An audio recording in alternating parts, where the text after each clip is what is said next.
High school ಹುಡುಗಿಯನ್ನು ಸಂಭೋಗಿಸಿದ್ದು. High school ಹುಡುಗಿಯನ್ನು ಸಂಭೋಗಿಸಿದ್ದು ನಾನು ಬೆಂಗಳೂರಿನ ಒಂದು ಬಡಾವಣೆಯಲ್ಲಿನ ಒಂದು ಮನೆಯ 2ನೇ ಮಹಡಿಯಲ್ಲಿ ವಾಸವಿದ್ದೇನೆ. ಅದು ತಮಿಳರ ಮನೆ. ಆ ಮನೆಯ ಮಾಲೀಕರು ನೆಲ ಮಹಡಿಯಲ್ಲೇ ವಾಸವಿದ್ದಾರೆ. ಅವರಿಗೆ 2 ಮಕ್ಕಳು, ಒಂದು ಹುಡುಗಿ ಹಾಗೂ ಒಂದು ಹುಡುಗ. ಹುಡುಗ ಚಿಕ್ಕವನು. ಹುಡುಗಿ ಈಗ 10ನೇ ತರಗತಿ ಓದುತ್ತಿದೆ. ಹೆಸರು ಶ್ವೇತಾ ಅಂತ. ಅವಳು ಸ್ವಲ್ಪ ಕಪ್ಪಾಗಿದ್ದರೂ ನೋಡಲು ತುಂಬಾ ಲಕ್ಷಣವಾಗಿದ್ದಾಳೆ. ಮೈ ಕೈ ತುಂಬಿಕೊಂಡು ದಷ್ಟಪುಷ್ಟವಾಗಿಯೂ ಇದ್ದಾಳೆ. ಸಂಜೆ ಶಾಲೆ ಬಿಟ್ಟು ಬಂದ ನಂತರ ಆಗಾಗ ನನ್ನ ಕೋಣೆಗೆ ಸಿನೆಮಾ ನೋಡಲು ಬರುತ್ತಿದ್ದಳು. ಅವರ ಮನೆಯಲ್ಲಿ ಟಿವಿ ಇದೆಯಾದರೂ ಅವರಮ್ಮ ಒಂದೇ ಚಾನೆಲ್ಗೆ ಲಾಕ್ ಮಾಡಿ ಹೋಗಿ ಬಿಡುತ್ತಾರೆ. ಅವರು ಬರುವುದು ಸಂಜೆ 7 ಗಂಟೆಗೇನೆ. ನಾನು ಕಂಪ್ಯೂಟರ್ನಲ್ಲಿ ಸಿಡಿ ಹಾಕಿ ಇಂಗ್ಲಿಷ್ ಹಾಗೂ ತಮಿಳು ಸಿನೆಮಾಗಳನ್ನು ತೋರಿಸುತ್ತೇನೆ. ನಾನು ಆಗಾಗ ಕೆಲವು ಅಶ್ಲೀಲ ಸಿನೆಮಾಗಳನ್ನೂ ನೋಡುತ್ತಿರುತ್ತೇನೆ. ಆದರೆ ಅವಳಿಗೆ ಅವನ್ನು ತೋರಿಸಿರಲಿಲ್ಲ. ಶ್ವೇತಾ ಈಗೀಗ ತುಂಬಾ ಚೆನ್ನಾಗಿ ಬೆಳೆದಿದ್ದಾಳೆ.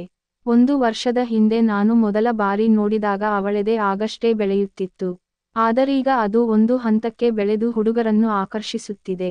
ಹೇಗಾದರೂ ಒಮ್ಮೆ ಅವಳೆದೆಯನ್ನು ಸ್ಪರ್ಶಿಸಬೇಕೆಂದು ಸಮಯ ಕಾಯುತ್ತಿದ್ದೆ. ಮೊನ್ನೆ ಒಂದು ದಿನ ಶಾಲೆ ಬಿಟ್ಟು ಬಂದವಳು ನನ್ನ ಕೋಣೆಗೆ ಬಂದು, ಪ್ರಶಾಂತ್ ಬೇಜಾರಾಗ್ತಿದೆ, ಯಾವ್ದಾದ್ರೂ ಫಿಲಂ ಇದ್ರೆ ಹಾಕು ಅಂದಳು.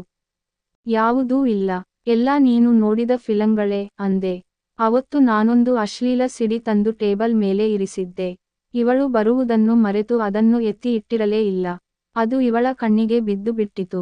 ಇಲ್ಯಾವುದೋ ಇದೆಯಲ್ಲ ಎಂದವಳೇ ಅದನ್ನು ಕಂಪ್ಯೂಟರ್ಗೆ ತೂರಿಸಿಯೇ ಬಿಟ್ಟಳು.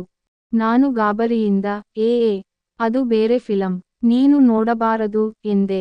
ಬೇರೆ ಫಿಲಂ ಅಂದರೆ ಎಂದು ಕೇಳಿದಳು ಶ್ವೇತಾ. ಅಂದರೆ ಅದು ಬ್ಲೂ ಫಿಲಂ ಎಂದೆ. ಓಹೋ, ಪರ್ವಾಗಿಲ್ಲ, ನೋಡಿದ್ರೆ ಏನೂ ಆಗೋಲ್ಲ ಎಂದು ಮುಂದುವರಿದಳು.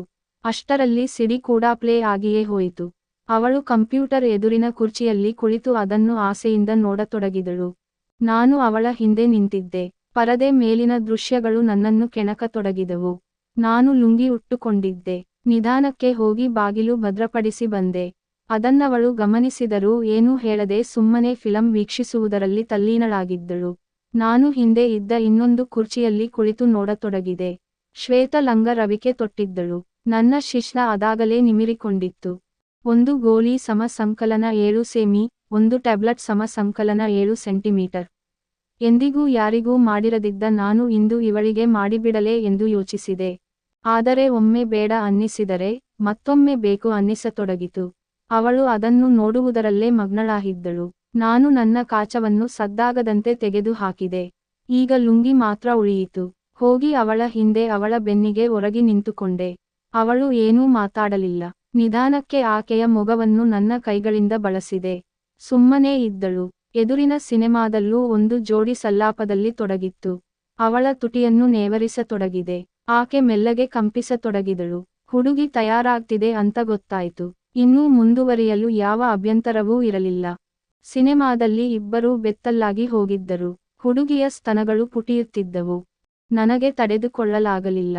ಮೆಲ್ಲಗೆ ಶ್ವೇತಾಳ ಎದೆಯತ್ತ ಕೈ ಜಾರಿಸಿದೆ. ಪೂರ್ಣವಿರಾಮ. ಆ ಮುದ್ದು ಮೊಲೆಗಳು ಮೃದುವಾಗಿ ಕೈಗೆ ಸಿಕ್ಕವು. ಒಮ್ಮೆ ನಡುಗಿದಳು ಶ್ವೇತಾ. ಅವಳ ಉಸಿರಾಟ ಜೋರಾಗಿತ್ತು. ಬಾಗಿ ಆಕೆಯ ಕೆನ್ನೆಗೆ ತುಟಿಗಳಿಗೆಲ್ಲ ಚುಂಬಿಸತೊಡಗಿದೆ. ಅವಳೂ ಸಹಕರಿಸತೊಡಗಿದಳು. ಅವಳನ್ನು ಎಬ್ಬಿಸಿ ನಿಲ್ಲಿಸಿ ನನ್ನೆಡೆಗೆ ತಿರುಗಿಸಿ ತಬ್ಬಿಕೊಂಡೆ. ಮೊಲೆಗಳು ಎದೆಗೆ ನಾಟಿದವು. ಆಕೆ ಧರಿಸಿದ್ದ ಶರ್ಟ್ನ ಗುಂಡಿಗಳನ್ನು ಒಂದೊಂದಾಗಿ ತೆಗೆಯತೊಡಗಿದೆ. ಸ್ವಲ್ಪ ಸಮಯದಲ್ಲಿ ರವಿಕೆ ಹಾಗೂ ಬ್ರಾಗಳೆರಡನ್ನೂ ತೆಗೆದು ಹಾಕಿದೆ. ಸುಂದರವಾದ ಮೊಲೆಗಳು ಅನಾವರಣಗೊಂಡವು. ಅವು ಇದೀಗ ಬೆಳೆದ ಸೌತೆಕಾಯಿಯಂತೆ ಆಕರ್ಷಕವಾಗಿದ್ದವು. ಅವುಗಳನ್ನು ಹಿಡಿದು ಮರ್ದಿಸತೊಡಗಿದೆ. ಆಕೆ ಮುಲುಗತೊಡಗಿದಳು. ಮೊಲೆಗಳಿಗೂ ಚುಂಬಿಸಿದೆ. ನಂತರ ಲಂಗವನ್ನೂ ಕಿತ್ತು ಹಾಕಿದೆ. ಅವಳು ಏನೂ ಹೇಳಲಿಲ್ಲ. ಆಗಾಗ ಕಂಪ್ಯೂಟರ್ನಲ್ಲಿ ಬರುತ್ತಿದ್ದ ಸಿನೆಮಾವನ್ನೇ ನೋಡುತ್ತಿದ್ದಳು. ಅದರಲ್ಲಿ ಹುಡುಗಿಯು ಹುಡುಗನ ಶಿಶ್ನವನ್ನು ಬಾಯಿಗೆ ಹಾಕಿಕೊಂಡು ಚೀಪುತ್ತಿದ್ದಳು. ನಾನು ನನ್ನ ಅಂಗಿಯನ್ನು ತೆಗೆದು ಹಾಕಿದೆ. ಹಾಗೆಯೇ ಲುಂಗಿಯನ್ನೂ ತೆಗೆದೆ. ನನ್ನ ಪುಟ್ಟ ಪೋರ ನಿಗಿತು ಹುಂಕರಿಸುತ್ತಿದ್ದ. ಮೆಲ್ಲಗೆ ಅವಳ ಯೋನಿಗೆ ಕೈ ಹಾಕಿ ಸವರಿದೆ. ಹನ್ನೂಂ ಎಂದು ಮುಲುಗತೊಡಗಿದಳು. ಯೋನಿಯ ಸುತ್ತಮುತ್ತ ಕೂದಲುಗಳು ಸಣ್ಣಗೆ ಅದಾಗ ಬೆಳೆಯುತ್ತಿದ್ದವು. ಅಲ್ಲೆಲ್ಲಾ ಬೆರಳಾಡಿಸಿದೆ. ನಂತರ ಅಲ್ಲಿಯೇ ಇದ್ದ ಮಂಚದ ಮೇಲೆ ಆಕೆಯನ್ನು ಮಲಗಿಸಿದೆ. ನಾನು ಮಾಡುತ್ತೇನೆ ಎಂದು ತಿಳಿದ ಆಕೆ, ಮಾಡ್ತೀಯಾ ಎಂದು ಕೇಳಿದಳು. ಹನ್ನೂಂ, ಇಲ್ಲಿ ತನಕ ಯಾರಿಂದಲೂ ಮಾಡಿಸಿಕೊಂಡಿಲ್ವಾ ಎಂದು ಕೇಳಿದೆ. ನನ್ನ ಕ್ಲಾಸ್ಮೇಟ್ ಒಬ್ಬ ಒಂದ್ಸಲ ಟ್ರೈ ಮಾಡಿದ್ದ. ಆದ್ರೆ ಒಳಗೆ ಹಾಕಲು ಆಗಿರಲಿಲ್ಲ ಅವನಿಗೆ ಎಂಬ ಬ್ರಹ್ಮಾಂಡ ಸತ್ಯವೊಂದನ್ನು ಹೊರಹಾಕಿದಳು. ನನಗೆ ಇನ್ನೂ ಉದ್ರೇಕ ಉಂಟಾಯಿತು. ಅವಳ ತೊಡೆ ಅಗಲಿಸಿ ಆಕೆಯ ನಡುವೆ ಮಲಗುತ್ತಾ, ಇಂದು ನಾನು ಹಾಕ್ತೇನೆ ನೋಡ್ತಾ ಇರು ಎಂದೆ. ಅದಾಗಲೇ ಪ್ರದೆ ಮೇಲಿನ ಜೋಡಿ ಭಯಂಕರ ಸಂಭೋಗದಲ್ಲಿ ತೊಡಗಿಕೊಂಡಿತ್ತು. ಹುಡುಗ ಎತ್ತಿ ಎತ್ತಿ ಬಾರಿಸುತ್ತಿದ್ದ. ಹುಡುಗಿ ಚೀರುತ್ತಿದ್ದಳು. ಅದನ್ನು ಕಂಡು ಹೆದರಿದ ಶ್ವೇತಾ, ನಿಧಾನ ಮಾಡು ಎಂದು ಹೇಳಿದಳು. ಸರಿ ಎಂದು ಹೇಳಿದವನು ಆಕೆಯ ಯೋನಿಗೆ ನನ್ನ ಶಿಶ್ನವನ್ನಿಟ್ಟು ಮೆಲ್ಲಗೆ ನೂಕಿದೆ.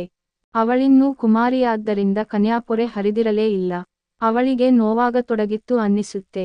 ಮುಖ ಹಿಂಡತೊಡಗಿದ್ದಳು. ನನಗೆ ತಡೆದುಕೊಳ್ಳಲು ಆಗಲಿಲ್ಲ. ಕ್ಷಣ ಕ್ಷಣಕ್ಕೂ ನನ್ನ ಕಾಮನೆ ಮಿತಿ ಮೀರುತ್ತಿತ್ತು.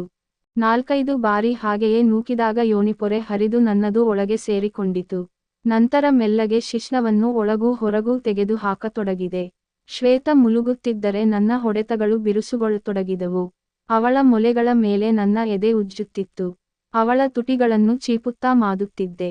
2-3 ನಿಮಿಷ ಮಾಡಿದಾಗ ವೀರ್ಯ ಬರುವ ಸಮಯವಾಯಿತು. ಆಗ ಮಾತ್ರ ಎತ್ತಿ ಎತ್ತಿ ಕುಟ್ಟತೊಡಗಿದೆ. ಅವಳು ಹನುಮ್ ಹನುಮ್ ಎಂದು ಸದ್ದು ಹೊರಡಿಸುತ್ತಿದ್ದಳು. ಹಾಗೆಯೇ ರಸ ಒಳಗೆ ಬಿಡಬೇಡ ಅಂದಳು. ವೀರ್ಯ ಬರಲಿಕ್ಕೂ ಶಿಶ್ನವನ್ನು ಹೊರಗೆ ತೆಗೆದು ಅವಳ ಹೊಕ್ಕುಳ ಮೇಲೆ ಅದನ್ನು ಚೆಲ್ಲಿದೆ. ಸ್ವಲ್ಪ ಸಮಯ ಇಬ್ಬರೂ ತಬ್ಬಿಕೊಂಡಿದ್ದೆವು. ನಂತರ ಆಕೆ ಹೋಗಿ ತೊಳೆದುಕೊಂಡು ಬಂದ ನಂತರ ಮತ್ತೊಂದು ಶೋ ಶುರು ಮಾಡಿದೆ. ಈಗ ಪ್ರತಿನಿತ್ಯ ಎನ್ನುವಂತೆ ನಮ್ಮ ಆಟ ನಡೆಯುತ್ತಿದೆ. ಸಬ್ಸ್ಕ್ರೈಬ್ ಮಾಡಿ ಮತ್ತು ಪೂರ್ಣ ವಿಡಿಯೋ ಮಜಾ ಮಾಡಿ ಮತ್ತು ಅಚ್ಚರಿಗಾಗಿ ಕೊನೆಯವರೆಗೂ ವಿಡಿಯೋ ನೋಡಿ. Thank you.